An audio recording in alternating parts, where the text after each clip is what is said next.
不是冠军却不输冠军的7位训练家。1. 真嗣。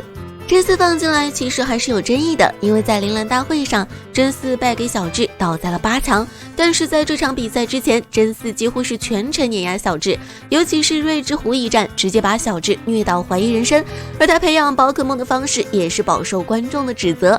可是，在游戏党面前，却又是再正常不过的一件事情。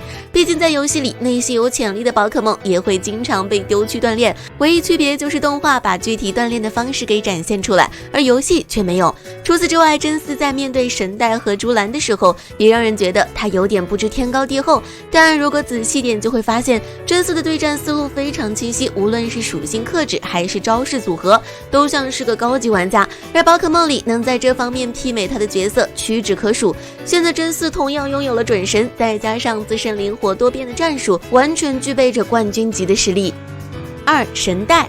神代是对战金字塔里首脑中的首脑，而他的招牌精灵分别是雷吉艾斯、雷吉洛克，还有雷吉斯奇鲁。虽然3神柱在游戏里不咋地，但小智前后却输给了神代2次，等到第3次的时候才艰难击败了神代。但后来真嗣在挑战神代时，神代的表现却让所有人高看一眼，哪怕是逆属性，他都可以轻松碾压真嗣，并且很多时候都是一招秒。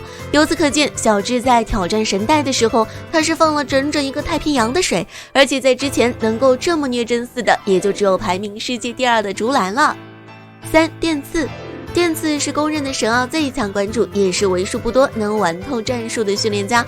在宝可梦旅途中，电刺又一次碰见了小智，之后无论是电气场地配合电力上升，又或者是祸不单行配合异常状态，都打得小智晕头转向。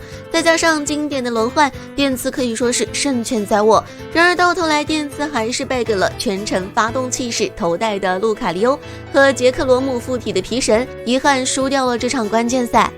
4. 虎彻。虎彻就不用多说了，光是那豪华阵容就能让观众记忆犹新。准神御三家一应俱全，最离谱的是，这只准神3手恶龙还是宝可梦里进化等级最高的。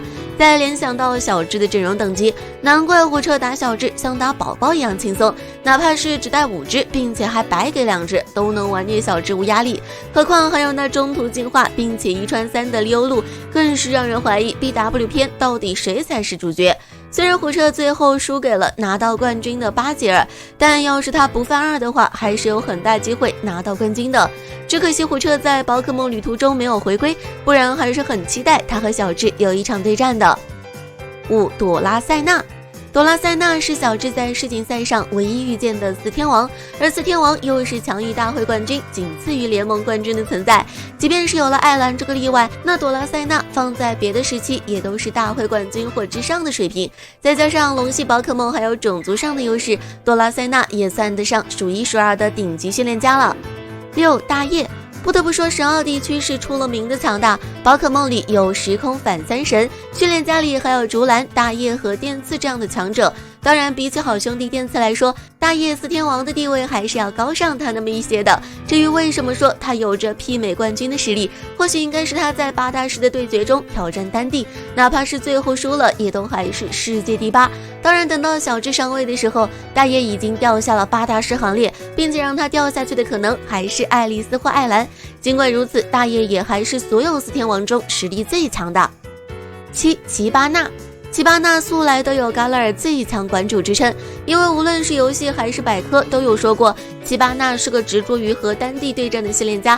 如果在别的地方他早就能获得冠军之类的话，当然观看战绩和排名的话，奇巴纳不仅是嘎拉尔最强馆主，还是宝可梦世界最强馆主，因为哪怕是电刺也都没有取得他这么高的名次。当然他最让人印象深刻的还是天气战术，因为这样奇巴纳也被戏称是天气馆主。虽然说在换位赛上输给了小智，但也不得不承认他能以馆主身份在一群冠军中保持名次，是真的非常强了。好了，以上就是非冠军却依然很强的训练家们了，咱们下期见啦！